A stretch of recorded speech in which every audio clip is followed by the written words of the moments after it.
Hello YouTube. First, I want to start this video by saying I've always wanted to be a part of the YouTube community, but I could never find my spot in it. I've always been told that I give great advice, so I thought sharing my life experience would be a great way to start it. So without further ado, let's start the video. I'm pretty sure a fair amount of you have heard about the Slazo situation and how this sweet, innocent little girl who was dating Slazo by the name of Shay pretty much chopped and screwed this man's reputation for a good couple weeks. Here's a rundown, right? A girl named Shay dated a YouTuber by the name of Slazo a few years back. Shay comes out and exposes Slazo of rape throughout their relationship, in which she shows her receipts and pretty much became the girl who was brave for coming out to tell her tale. A few weeks later, the accused Slazo comes out and shows the exact same receipts but with more details and a little bit more clarity to it, and pretty much debunked all of the accusations made against them. First of all, I like to slam the commentary community for a bit. These certain individuals can go and justify their reasons for listening to one side and not the other, but it's plain as day that these individuals did not like Slazo. If you watch most of their videos, you can tell by their choice of words and their body language that they wanted Slazo off the platform. Even after he proved to be innocent, they still try to blame him somehow. I mean, let's face it, it's not like a lot of teenagers weren't saying anything cringy on our first time relationships, right? To name a few, we have these individuals. I'll put them up on the video. Go ahead and watch their videos. I'll even post up some of their hateful tweets so you know I'm not just spewing opinions.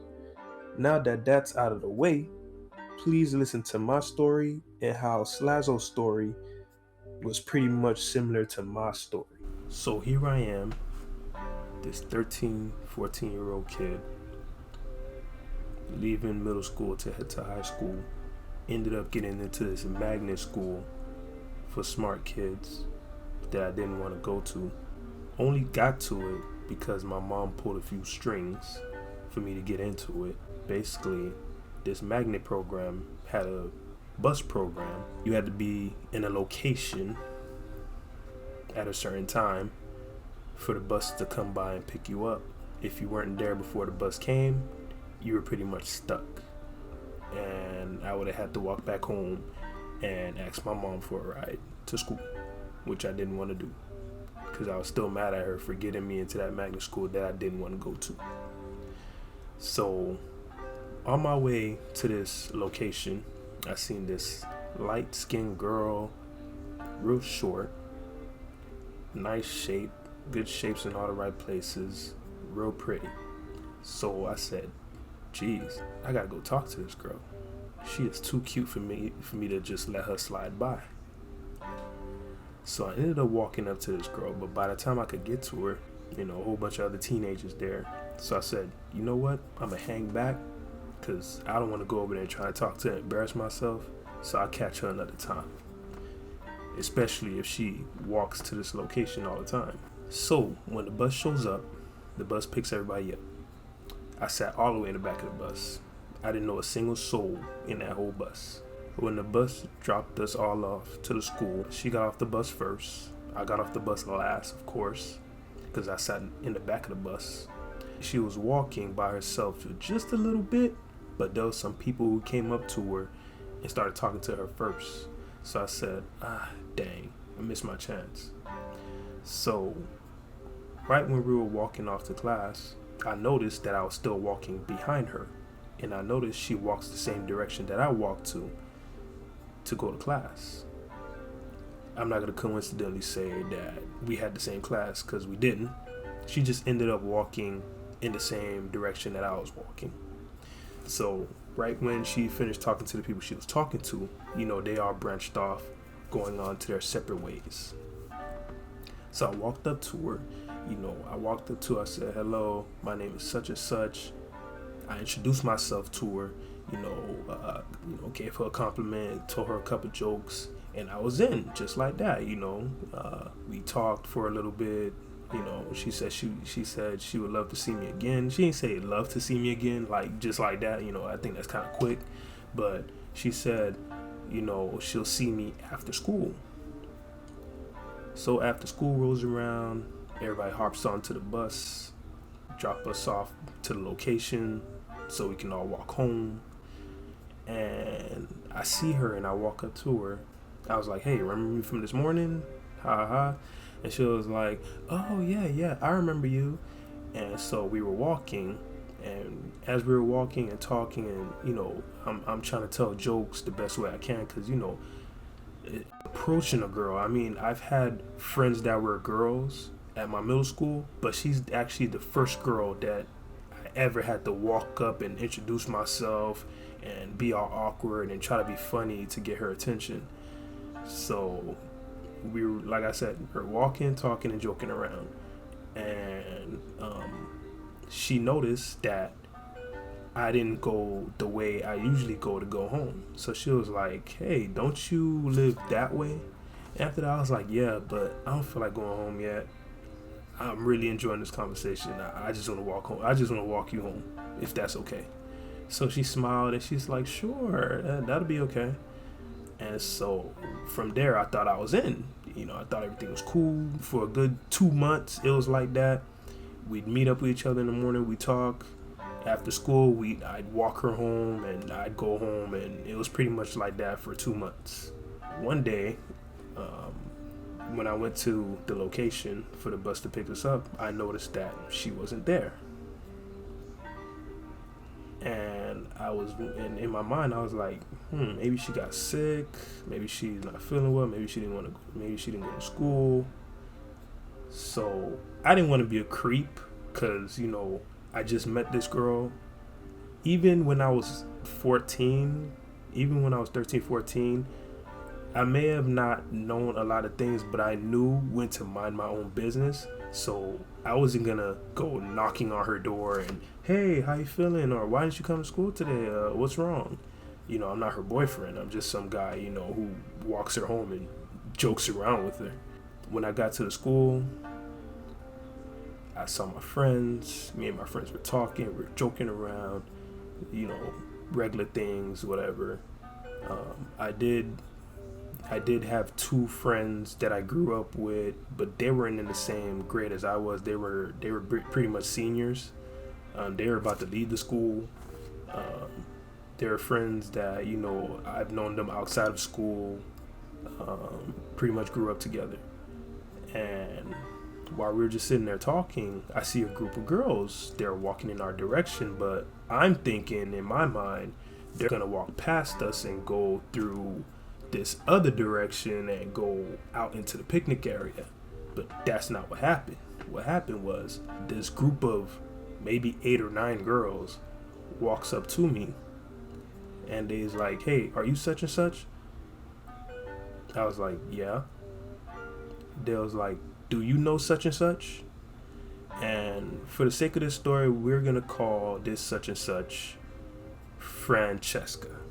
So they was like, do you know who Francesca is? I was like, yeah, I know who Francesca is. They was like, oh, okay, do us a favor and stay the hell away from her. After that, I was like, wait, what? The girl was like, you heard me. Stay away from my cousin. I was like, first of all, who are you? It don't matter who the F I am. Stay the hell away from my cousin. I was taking the bus one day and I seen you stalking her. Stay the hell away from her. Now, at the time, I wasn't thinking rationally, because if I was, I would tell her, first of all, if you do take the bus in our area, why don't you come to the location where we go to? Because I've never seen this girl before, ever, until that morning. But at the time, I was so confused and lost. Mind you, it's like 9 girls walking up to you, so attention is everywhere, trying to figure out where the hell these 9 girls are going. And they all come up and slam me. So everybody in that hole, from the staircases, from the cafeteria, from wherever anybody was standing near the wall where I was just looking at me like, whoa, what did this man just do? And then most of the people who heard the stalking accusation, they were even more like, whoa, this nigga was stalking somebody home? So I'm looking around. I didn't know what to do. The only thing I could think of was to tear up. And I started to tear up. It really hurt for me to hear that I was stalking her home. It turns out that this girl didn't see me stalk her home. Francesca had told her that I was stalking her home. And I was just like, what the hell? That entire day, I didn't feel right. I didn't know what to do. I was heartbroken because I thought me and this girl was good. I thought everything was good. I never tried the girl or nothing. And she turned around and she basically told anybody who would listen to her that I was a stalker. Because one, she was the pretty girl, and two, it was bad enough for me to find out later on that she had a boyfriend, but she just didn't say anything to me. Basically, I looked like the guy who couldn't take no for an answer and just decided to try and make her minds any way possible. Basically, stalker was added on to my resume. And so basically that's my story. So I know firsthand how Slazo felt to be looked at like some kind of creep, like a rapist. Even though what he said in most of his messages were minor compared to what he's being branded as. Things that he said verbally but didn't exactly do physically. Just because his ex was feeling some type of way, he almost lost it all. Slazo was fortunate to be able to put up a video to defend himself. But as for me, I wasn't as fortunate as Slazo. There were no text messages, no video proof, only 2 words exchanged by 2 people, and that was it. For a couple months, I couldn't take the bus where I usually wait for the bus in the morning. I had to wait for my mom to wake up in the morning to take me to school. Months later, there was a guy who used to be at the bus stop, and I ran into him at my church. He saw me and I saw him. We looked at each other. He bobbed his head at me and I bobbed my head back. I thought that was it, but then I saw him start to walk up to me. He came up to me and he said, "Hey, what's up, man? Long time no see." I told him, "Yeah, man, I just go to school with my mom in the morning and stuff like that. So that's why you don't see me at the bus stop." He pretty much questioned me about the whole situation between me and Francesca. The only proof that I had in my arsenal was a small detail that I mentioned to him, which was when I first saw her, I waited till she was alone to talk to her because I didn't have the courage to talk to her while people were talking and walking with her. When we were heading home, we pretty much walked side by side with each other. You saw us, so you know the whole stalking thing was BS. And he looked at me for a minute and he was like, "You know what? I didn't even think about it that way. You're right. You always walked home with her," and it pretty much came to a point where people thought we were an item. So then he was like, "Damn, she really tried to set you up, bro. But don't even worry about it. Don't even sweat it. I got you. I've always known she liked to twist up stories, and you don't really look like the type of dude that would go stalking people home." Ever since then, me and him been real cool until he had to go up north for school. He was the only person who was willing to listen to my story out of everybody else who probably to this day think I'm some type of stalker who stalked the girl home. And the sad thing about this whole situation is that I had a huge crush on this girl. I guess she couldn't find a way to tell me she wasn't interested one-on-one, but instead thought it would be cool to go and have a whole group of people think that I'm some type of stalker. All in all, what I'm trying to say is that stalking, pedophilia, rape, all these accusations, these are some heavy insinuations. When you're branding people these kind of titles, they're not minor. They're not something that, people would just say, "Hey, stay away from her," and that's it. No, police get involved, judges get involved, people's lives get ruined over things like this. If you watch the news every day, somebody gets accused of something, these people go to jail. Most of these people probably have done nothing wrong, can't find a good job. These things happen all because a girl was feeling some kind of way about a guy, and she thought that the best way to get his attention or to ruin him was to call him a rapist. And that's pretty much it for this video. If you agree with what I say, like and share the video.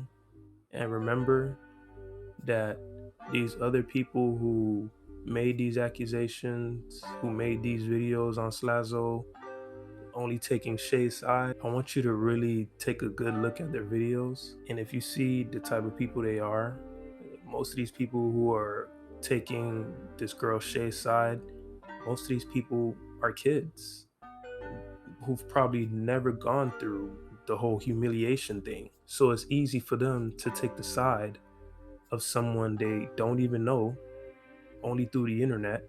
And the fact that she's this seemingly innocent little girl, it's way easier for people to just take her side just based off of that. And it's pretty sad. This man Slazo could have lost it all because of this girl. Even when Slazo came out with a video debunking everything this girl said, there's people who still think he's guilty, still think that he's a creep, and still just don't like him. And I find that very, very concerning. And the people that I'm talking about are people within the commentary community. So like I said, the commentary community is pretty much a whole bunch of kids, who's never gone through the same thing that a lot of other people have gone through within their lives. And I want you guys to remember that before another pedo allegation comes out or another rape allegation comes out and you're only thinking about one side when you should be waiting for the other side. Thank you for listening. See you on the next one.